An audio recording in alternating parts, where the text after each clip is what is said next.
இந்த வாரம் ஓடிடிலையும் தியேட்டர்ஸ்லையும் ரிலீஸ் ஆக போகிற படங்கள் பார்க்கலாம். ஃபஸ்ட்டு தியேட்டர்ஸில் ரிலீஸ் ஆகிற படங்கள் பார்க்கலாம். ஹரிஹர வீரமல்லு, இந்த படத்தில் பவன் கல்யாண் தான் லீடாக நடிச்சிருக்காரு. இந்த படத்தை ஜூன் 12 ரிலீஸ் பண்ணுறோம்னு சொல்லியிருந்தாங்க. ஆனால் இந்த ஹரிஹர வீரமல்லு படம் இந்த வாரம் போஸ்ட்பன் ஆகியிருக்கு. அடுத்ததாக படைத்தலைவன், இந்த படத்தில் சண்முக பாண்டியன் தான் ஹீரோவாக நடிச்சிருக்காரு.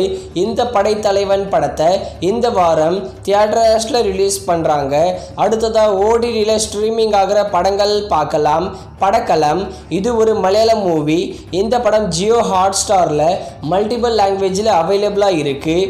அடுத்ததாக 11, இது ஒரு Tamil low budget super hit movie. இந்த 11 படத்தை இந்த வாரம் அமேசான் பிரைம், ஆஹா தமிழ், டென்ட் கோட்டான்னு எல்லா ஓடிடி பிளாட்ஃபார்ம்லையும் ஸ்ட்ரீமிங் பண்ணுறாங்க.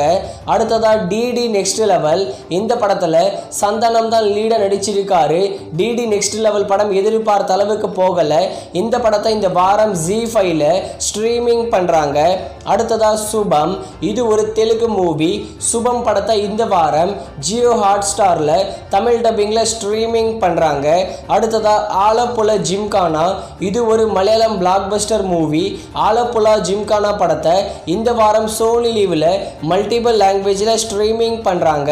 அடுத்ததாக ப்ரோஸ்கியூட்டர், இது ஒரு ஹாலிவுட் மூவி. இந்த படத்தை லயன்ஸ் கேட் பிளேல தமிழ் டப்பிங்கில் ஸ்ட்ரீமிங் பண்ணுறாங்க. அடுத்ததாக சுமோ, மிர்ச்சி சிவா லீடாக நடிச்சிருக்காரு.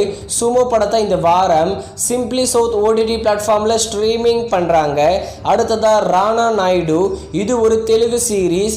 இதோட சீசன் 2 இந்த வாரம் நெட்ஃப்ளிக்ஸில் தமிழ் டப்பிங்கில் ஸ்ட்ரீமிங் பண்ண போகிறாங்க.